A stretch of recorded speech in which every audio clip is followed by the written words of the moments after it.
1, 2, 3. 3 count 4.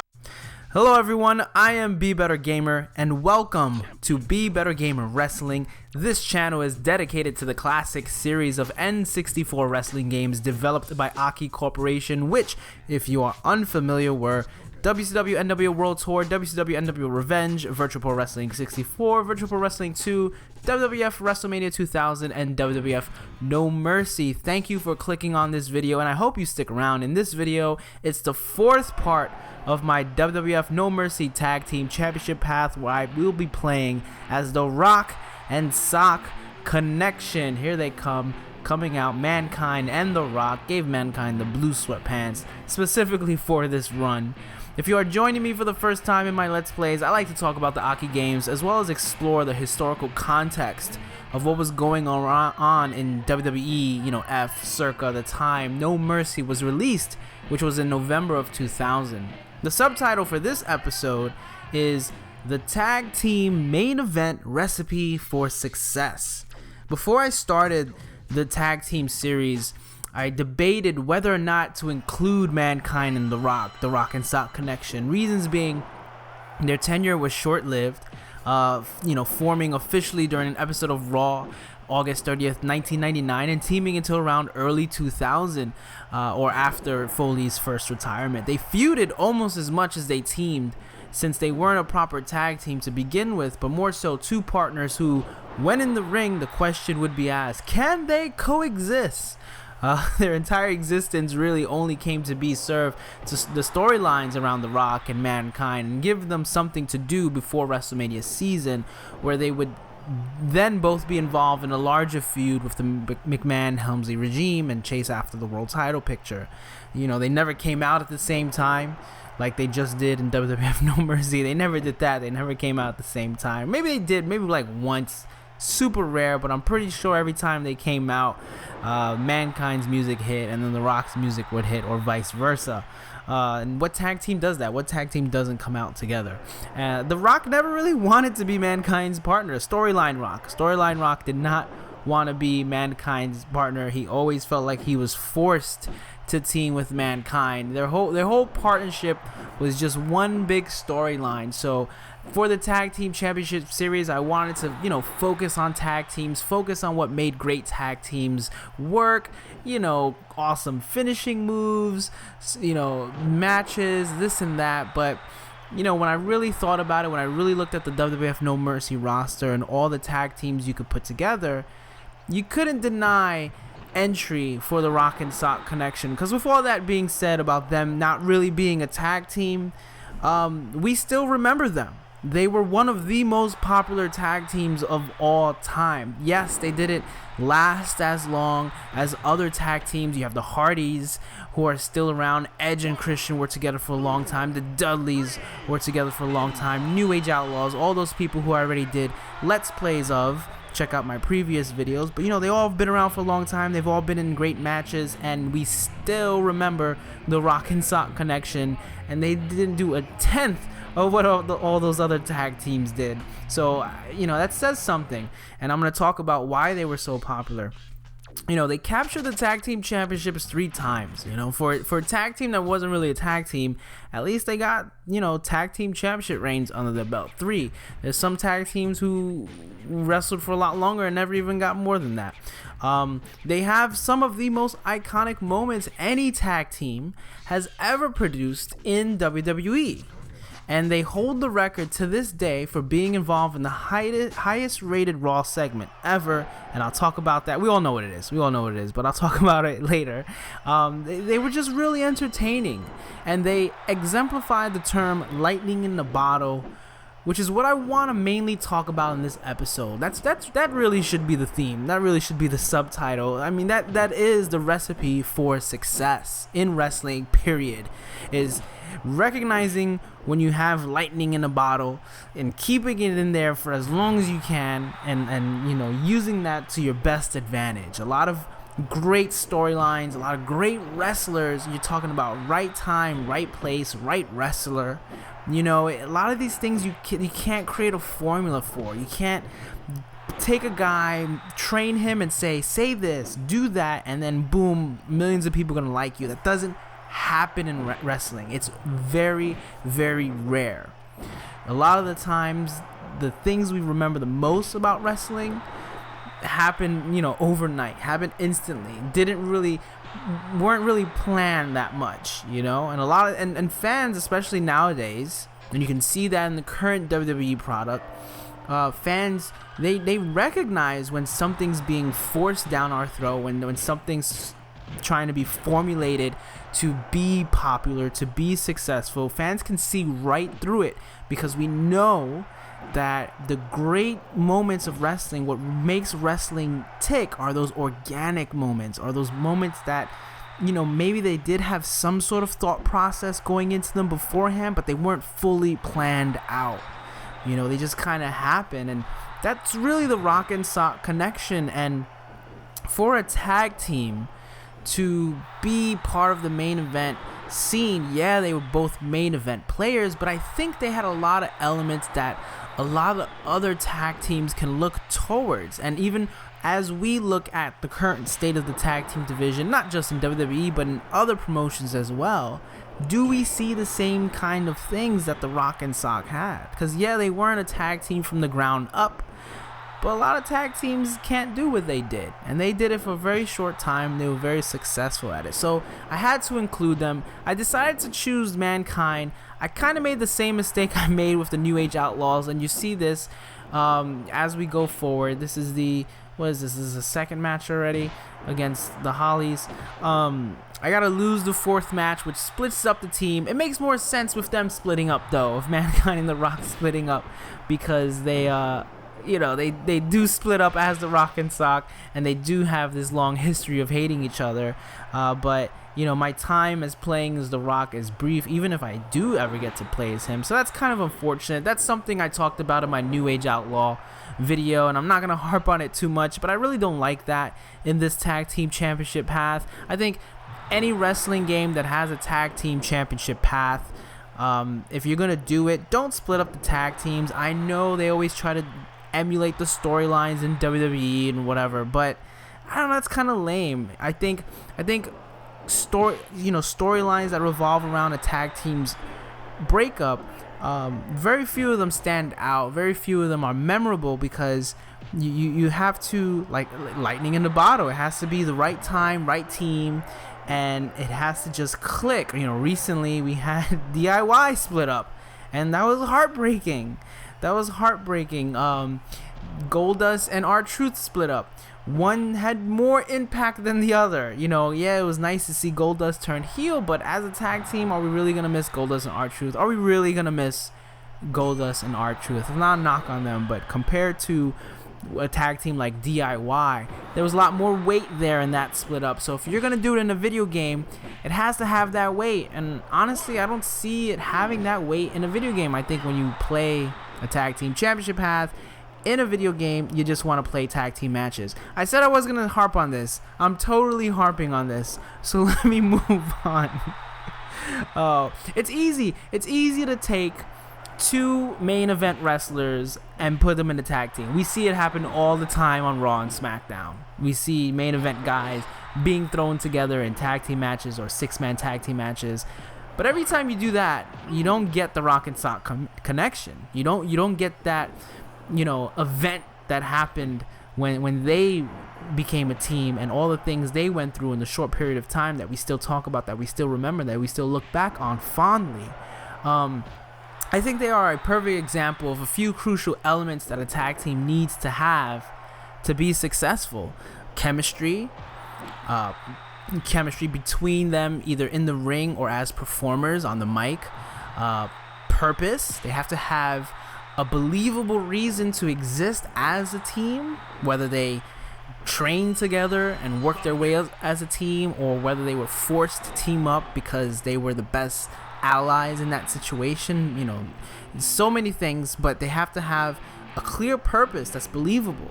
They have to have diversity. There has to be something that separates the two. As much as it brings them together, we have to be able to clearly look at each member and notice the difference, and notice that one person brings something that the other person doesn't, and they both complement each other that way. They have to be recognizable. You have to know you're looking at a tag team. So right now, Road Dogg and Godfather are coming out. They don't look like a tag team.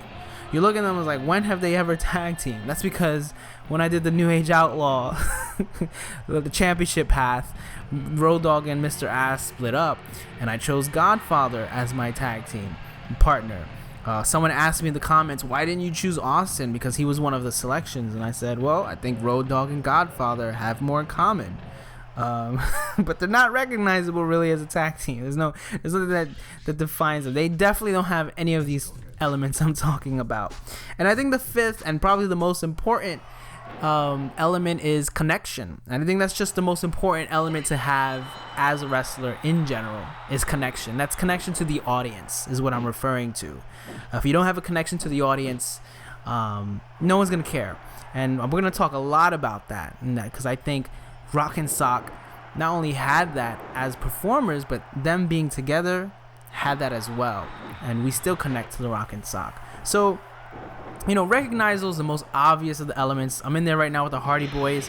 We know what the Hardy Boys look like. When they come out, boom, Hardy Boys. They have a distinct look, and even throughout all the years, they've always maintained a presence and aura. If you look like a team, chances are you are a team, and that's a great place to be, because sometimes you have people who don't look like a team when you put them together, and they have to work extra hard to get people to buy in for them being a team. Sheamus and Cesaro come to mind. I've been bringing them up a lot in these Let's Plays. I wasn't expecting to, but you put them together and they just look like Sheamus and Cesaro standing next to each other. And it wasn't until probably now that you can see them as a team, but you see them as a team in a different way. You don't see them as a team as like, oh, because they look like a tag team. You see them as a team because you know their history and you know what they've been through. So that's what I mean about recognizable. There's a distinction there, because I think chemistry is more so when you notice something that isn't like a physical distinction. And The Rock and Mankind were both recognizable on their own, because come on, they're The Rock and Mankind. They look so unique and different from all the other superstars. But because they were both at the top of the card when they got together and had so much already achieved in WWE, they were recognizable as a unit because of their history, of what they have gone through in the past. When we saw The Rock and we saw the Mankind standing next to each other, it wasn't anything new. We've seen them in the ring multiple times, so it was recognizable. You paid attention, just like how you paid attention if The Rock and Austin were in the ring together, or if Triple H and The Rock were in the ring together. So they did have that recognizable factor because of who they were, but also because they had a shared history that made it stand out when they were in the ring together, especially teaming up. And obviously the Rock and Sock connection were insanely popular, and I know I like to go into the context of what was going on, and chances are if you are watching this, you've seen a lot of their greatest hits. But like I mentioned in the beginning, they formed on Raw August 30th, 1999. Their first match was against Taker and Big Show for the Tag Team Championship.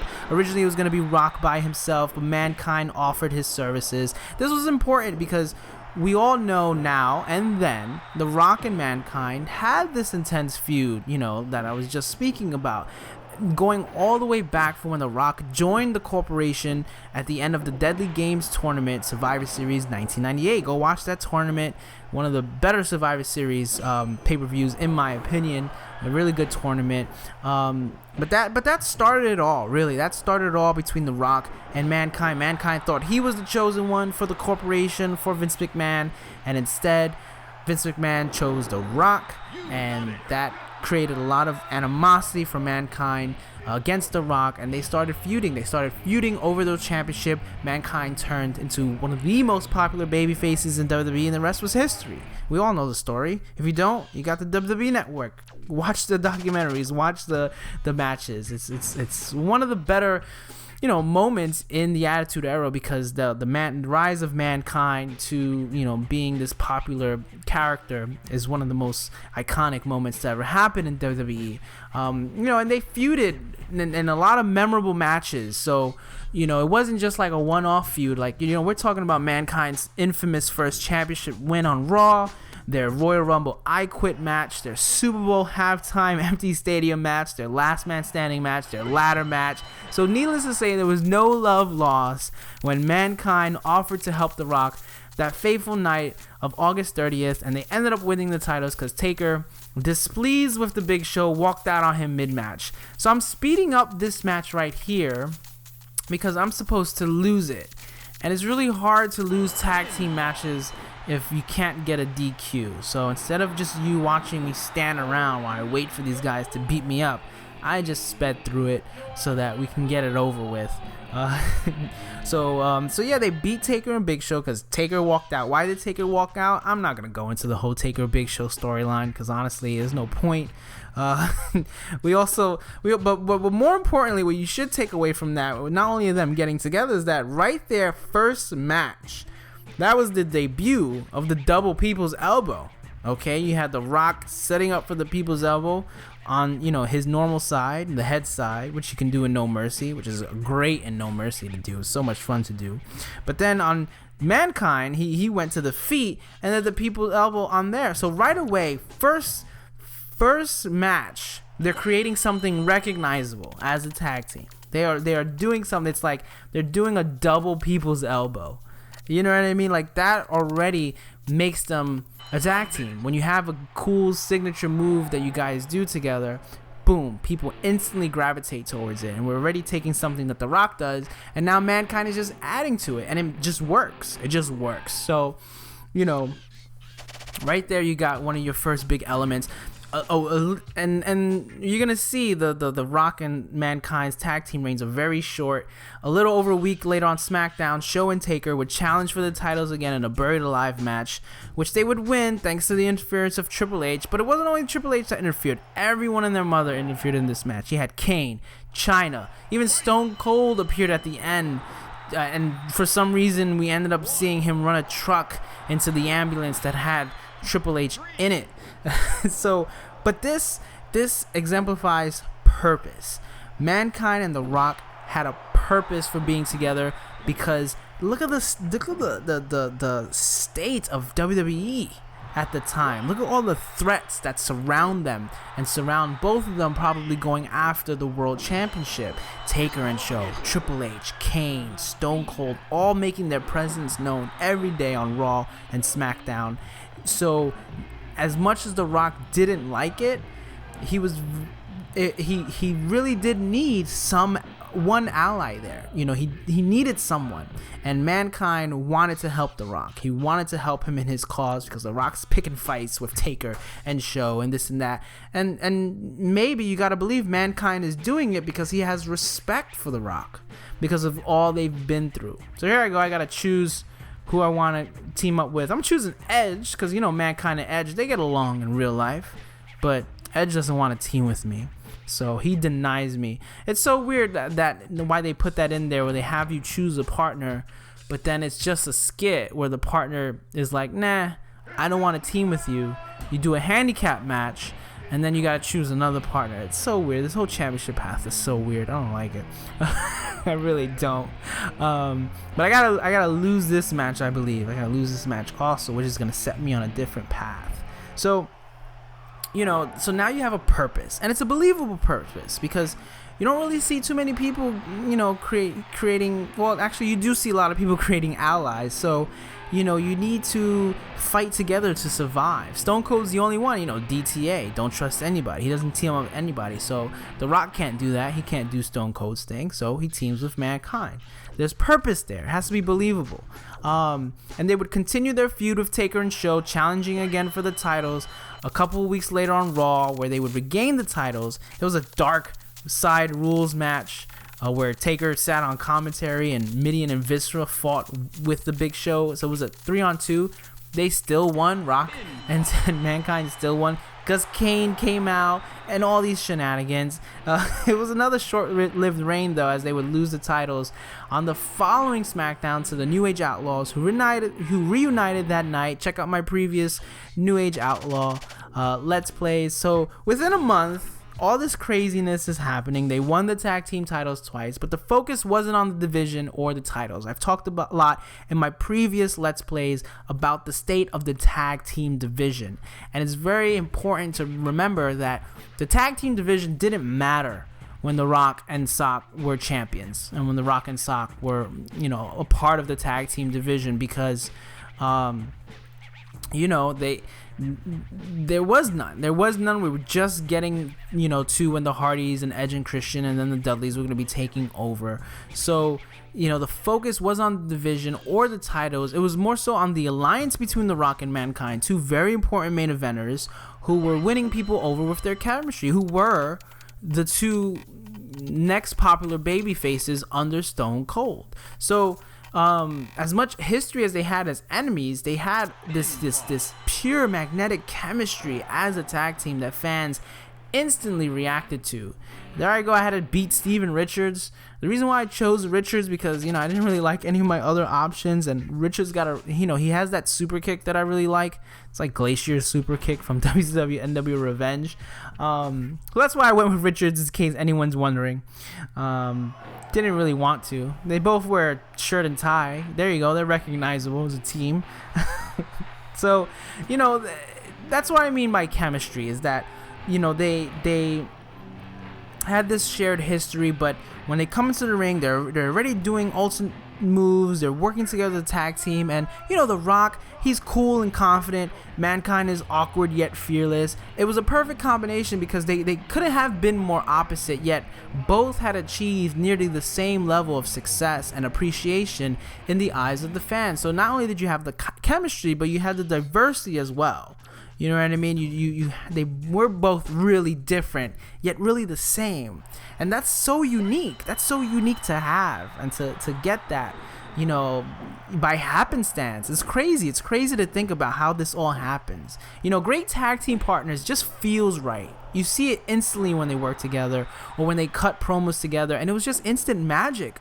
When The Rock and Mankind were in there together cutting promo, The Rock trying to do his thing and Mankind is trying to imitate him, and The Rock's getting kind of annoyed by it. Like, it's just perfect. It just works so well. And you can't plan this. Again, you can't plan this 3 years in advance and saying, oh, don't worry, we're going to turn you guys as a tag team, and then Mankind, you're going to try to imitate him and, now go out there and do the Royal Rumble I Quit match. You can't do that. You can't foresee things like that. It just happens naturally, and it makes sense. And to think that they already had all this chemistry and charisma together within a month, it's crazy. I do want to mention real quick, I know I mentioned in one of my previous videos that I love it when tag teams have matching outfits, but you still need to be diverse. You still need to be diverse in who you are. There are a few exceptions when a tag team where both guys look similar, and they are more similar than they are different. That works really well. Authors of Pain right now come to mind. They're really similar together, but it works. It could be something as simple as like one being tall and powerful, the other being small and fast. One does all the talking, the other is silent. Different culture, different background, different attitude.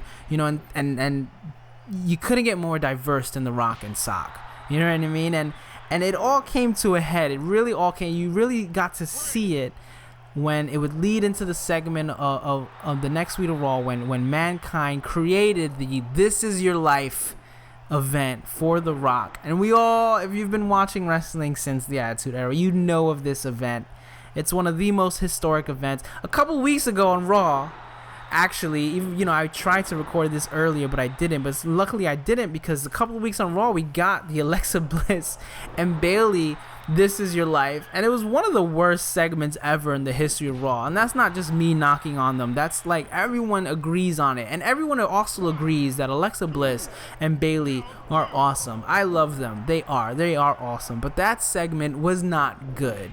The Rock and Sock This Is Your Life segment, which was the first of its kind, was and still is the highest ever rated segment in the history of Raw. That segment received an 8.4 rating. An 8.4 rating. That's crazy. Think of all the moments and matches in the history of Raw since 1993. Nothing has been able to top that. There never has been more people watching Raw than on that night. And all it was a 20-minute plus comedy sketch. It wasn't even like a perfect comedy sketch, but it solidified their status as one of the most popular and memorable tag teams of all time. It was clumsily put together. Mick Foley has spoken infamously about how much they went over time, and Vince McMahon was furious about it until he saw the ratings the next day. It was largely improvised. The Rock didn't really know who or what was going to really happen. Wrestling, I always say, I always make this analogy that wrestling is theater. It really is. I have a theater background, and I've been watching wrestling since I was a kid, and I really do believe that wrestling is theater, and great theater is born from moments that occur organically during rehearsals or sometimes even live performance. You put the structure out and you say, all right, this is what I want to achieve. I want to achieve this in this scene. We're going to stand over here. We're going to say these lines. But then naturally those great moments start to happen because you live in the moment. That's what wrestling is. Not just with when they wrestle and they perform their moves and they're organically, feeling things out, listening to the crowd. Maybe we should do this spot. Maybe we should do that spot. But also when they have to do these segments and skits. A lot of that, This Is Your Life is a lot of call and response to the audience, listening to how audience is reacting, how if they're cheering, if they're booing, if you have their attention or not, and just like great theater, I think great wrestling can be split, right? It can be split into great matches and great moments. The reason is because, one of the most crucial elements of wrestling exists at the top of both great matches and great moments, and that's connection. And it's ironic because they're the Rock and Sock connection, and I'm not doing a play on words, but I'm talking about, like I said in the beginning, a connection with the audience. Great matches and moments are forever remembered because they form a connection with the audience. Mankind getting thrown off the Hell in a Cell, great moment. Bret Hart Stone Cold WrestleMania 13, great match. Hogan slamming Andre, moment. Rock Austin WrestleMania 17, match. Great matches can have great moments, but they can also exist by themselves. They don't have to have a great moment in the match. They can just overall be a match you remember. The This Is Your Life segment is a perfect example of a great moment. Like I said at the beginning, it wasn't great. It wasn't like a sketch to even rival like the best of SNL. It really wasn't, especially looking. But at that time, it was so dynamic, it was so fresh, it was so new, and basically whenever you had Mankind and The Rock, you'd listen to whatever they'd say in the ring. But I think the connection that was being formed that night was really the audience connecting with Mankind and The Rock as a team, connecting to their story. They've only been together for about a month. They've already been tag team champions, but they've already been through so much before that, so many years before that. So we're seeing this, it's all coming together. Again, it's all coming together organically. The Rock is not going along with this. He's denying Mankind his nice day. The Mankind has paid money to get balloons and confetti. He's booked airplane tickets for these people to come out. Storyline. If you're thinking about it storyline wise, right? If you're trying to break it down, he's put in so much work to make this thing for The Rock, to basically tell him, hey, we're friends now, right? I want to do something special for you because I feel like we got something here. The whole time Mankind is trying to get The Rock to believe in their connection, that they have something special. He knows it, the fans know it, and The Rock deep down has to know it, right? That's the hope, that's the dream. Life is all. I'm gonna get deep. I'm gonna get so deep right now. This is why I did want to talk about Rock and Sock the more I thought about it, because it represents a lot of what I love about wrestling, is when you can relate what's going on in the ring, even if it's a segment, if it's a moment or a match, you can relate that to yourself or what's going around you. Life is all about connections, all right?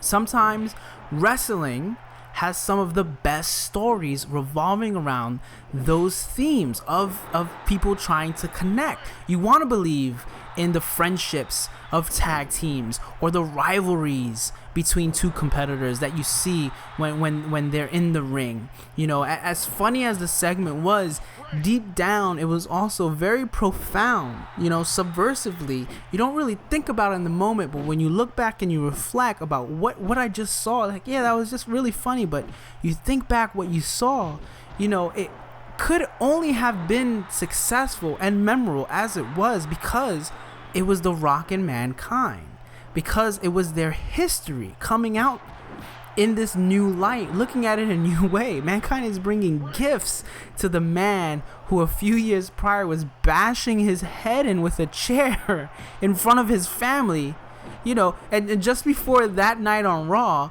there was a 5-way match where every man was from themselves fighting for the championship at Unforgiven. It was The Rock, or a 6-way, I think. It was The Rock, Mankind, Triple H, Kane, Big Show, and Bulldog for the vacant WWF Championship. So even the night before, Mankind is like putting the mandible claw on The Rock, and here he is the next night. Is like, you know, I wasn't trying to hurt you. We were just trying to win the match. You know what I mean? Like, you know, and you know, it's just crazy because, like,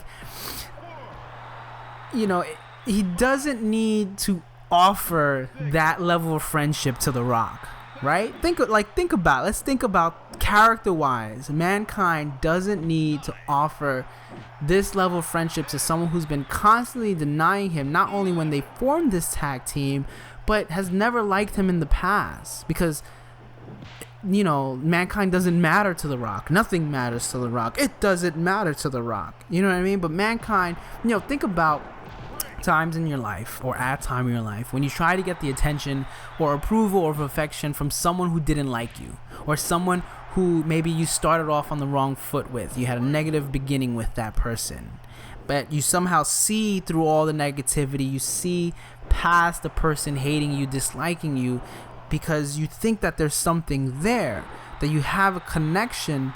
And maybe if you can make the other person realize and say, hey, we aren't so different, we have more in common than we know, this could work. That's the Rock and Sock connection. It happened by accident, both in real life and storyline. You know what I mean? It happened by accident, but it really couldn't have been more perfect with those two characters. It really was lightning in a bottle. That's why the Alexa Bliss and Bayley segment was terrible, not because it was poorly written and the jokes were bad, but because there was no connection with the audience and between those two performers. For a recent example of something that had a lot of emotional weight to it, look to the Festival of Friendship. Look to, you know, Chris Jericho and Kevin Owens. Best friends, you know, right? Only for a few months, but they were best friends. Everything they had been through, all the segments, all the matches, all the skits, you believed it. You believed that they did again have this unexpected friendship that blossomed into this greatest thing, and Jericho was trying to hold on to that. Jericho, the veteran, the person who's wrestled everyone, best in the world, ever since CM Punk left. Don't worry, CM Punk doesn't listen to this. He's not going to get mad at me. You know, Jericho doesn't need to be best friends with anyone. He's a rock star. Yet, he sees a connection with him and Owens. And Owens idolized Jericho. Owens watched Jericho growing up. And now he gets to be best friends with his thing. Owens doesn't have a good track record with best friends. Look at his actual best friend, Sami Zayn, and what he did to him in NXT. It just all makes sense, and you can't plan it. You can't plan it because that's how wrestling works, man. Wrestling, when it gets to that point where things just click, you know, especially when you have multiple people involved, that's when you can really break it down and examine it. But you need that time. You need those relationships to be built. And that's what's kind of missing from WWE specifically. New Japan does it very well. New Japan's been doing it well for the past, I would say, 3 or 4 years. They've been doing it very well. There's a lot of history right now with a lot of the different wrestlers in New Japan between each other, and that's what makes a lot of the events so special and the tournaments so special, is because you have that history, because you have that relationship, because you have those connections. And I think that's what, you know, you need to find in the tag team division, but just overall in WWE in general. Even, you know, Bayley and Alexa Bliss, you want to do a segment like that, you want to capitalize on something as memorable as The Rock and Sock. You know, they were trying to emulate a segment that happened, you know, 2017, since in 1999. They're trying to just do it on a whim. thinking, oh yeah, people liked it back then. It hasn't been done in a long time. Oh, people will love it now. Like, no, you need that connection, and that connection. When you have that connection, it helps when the team breaks up. You know, they would challenge New Age Outlaws one more time after Mankind begged, you know, the Rock to keep teaming with him. They would win, so that forced them to stay together. And then the Rock, and then they would, you know, a few days later, they would have to defend their titles against the Holly Cousins. Mankind gave his Have a Nice Day book to the Rock that was just coming out. A few minutes later, half hour later, or whatever in the show, he finds it in the trash, and he is crushed. He is crushed, and he's sitting there on the steps, the ring steps, unwilling to tag the Rock. The one person who's been trying to make this relationship work, damn it. it you know, it really is a soap opera when you but it's also there's so substantial there. You wouldn't have them. You can't have any old tag team if the Colognes, right, were to go out on Raw right now, or SmackDown. They're on SmackDown next week, and they're fighting the New Day, and then one of them just ended up sitting on the steps because he didn't want to team with her anymore. Where is it coming from? You would say, why is he doing that? Why is he all of a sudden upset at his partner? What is he mad about? What's the purpose? What's the connection? Why am I supposed to buy into this? You know, we got that with Mankind. We got that with how he felt towards The Rock. A guy who bashed his head in with a steel chair 20 plus times, you know, and did so much, all the damn rock bottoming him into tables, you know, all this stuff, all this crazy stuff they've been through. And he's trying to make it work now. He's trying to make it work now because he believes they have something special. And that was the straw that broke the camel's back. He poured his heart out. All right, you can crap all over my, you know, not festival friendship. You can crap over my This Is Your Life, where I spent all this money on balloons and clowns and this and that. But now I'm giving you something that's very personal to me, very near and dear to my heart. This book that I wrote, where I wrote about the times you bashed my head in with the chair. If you never read Have a Nice Day, it's a great book. It really is. You know, in real life, read it. It's a great book. And then to find it in the trash. Oh, and we feel that. We feel that as the audience. We feel what Mankind's going through. We're like, come on, Rock, don't do that. You know what I mean? Like, that's a low blow right there. The Rock can come out and make fun of your guests. You know, haha, it's funny. But like, when fans saw that, they were like, "Oh, that's rough. That's messed up. The Rock really does not like this guy." And then The Rock to deny it. Oh, now you got complexity there. And, you know, it was such a small time, the Rock and Sock connection, but really going back and looking back on it and analyzing it and seeing why it worked and why it's so memorable, there's really a whole lot there you can examine that, again, probably no one was thinking about. Probably no one was writing down on paper. They were just saying, yeah, go out and do this. I mean, a lot of that stuff was improvised, you know, back then. The writers didn't really write a lot of what especially The Rock or Mankind were saying. So it was all coming from their heart. It was all coming from the heart of their characters. And you don't have that now. If you do, it's very fleeting and it doesn't last long. You know what I mean? And I think that's what we need to get back to. I've talked about this plenty of times in my Let's Plays, and I will always keep talking about it until, you know, we see it again. Because if you're going to make not only just tag teams work and creating believable relationships between the tag teams, but just overall in all the characters, you have to have these connections, because when the time comes for all of it to click, when the time comes for, let's say, a Shield reunion, or, you know, Finn Balor and AJ Styles coming together, we have to see the history. We have to feel the connection. You can't just put those pieces there and say, oh yeah, fans will get it, people will get it. It's like, no.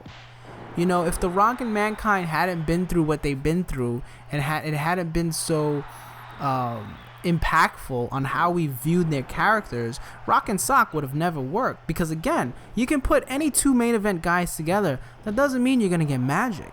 Okay? Not everyone meshes well together, and a lot of that, yeah, has to do with their own real life chemistry, but also their characters' chemistry. And that's very important with tag teams. That's very important with tag teams because, you know, I feel like as a wrestling fan, when I watch a tag team, I live and die by their purpose. I live and die by their chemistry, by their connection, by, you know, their diversity and them being recognizable. Those elements I live and die by, and that's what I judge them all on. You know, how much of these elements do they possess?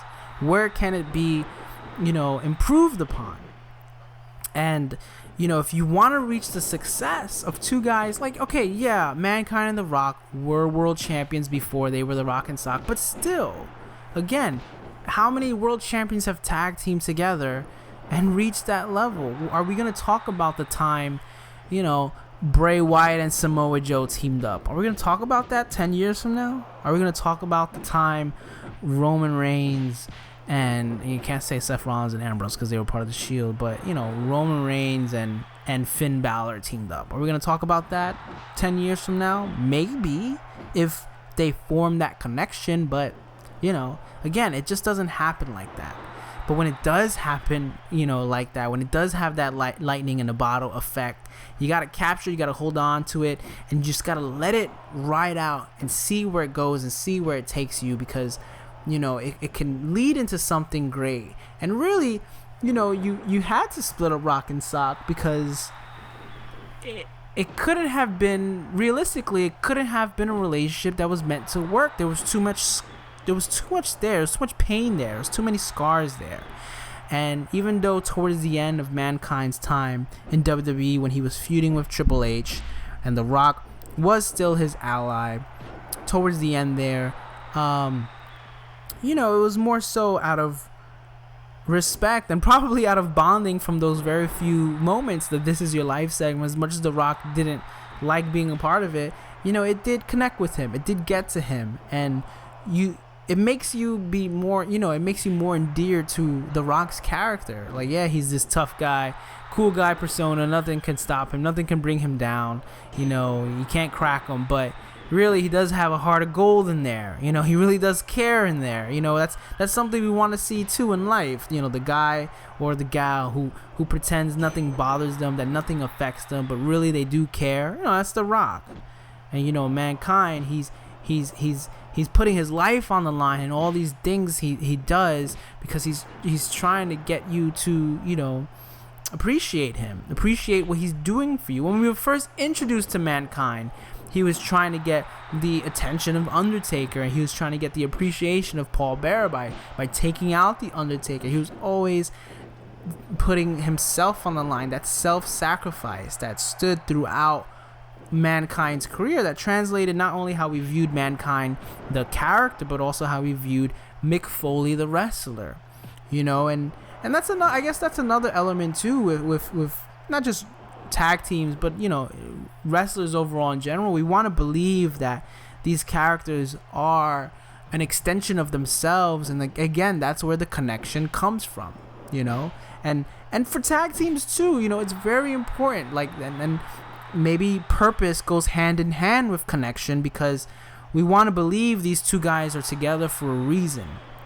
We want to believe that, you know, they're together for equal cause. I mean, DIY is a great example of a tag team that was just kind of thrown together, and when Tommaso Ciampa turned on Johnny Gargano, it was such a big deal because their whole existence was built around, like, yeah, we were just, you know, asked to come in and wrestle to WWE, to NXT, and, you know, we were just trying to make an impression, and they stuck us together, so we were like, you know what, we're gonna make this work. And they became best friends, and they worked together, they formed that connection, and then to see it fall apart, now the audience has that connection to the story, and that's when it works. That's when wrestling is at its best. That's when wrestling is theater, you know, when you see the outcome of these moments that happen organically and naturally, you know, because the people involved were in the moment and taking everything in, you know. And so, you know, I guess it's a good thing that I didn't skip on the Rock and Sock connection, because we got kind of deep here.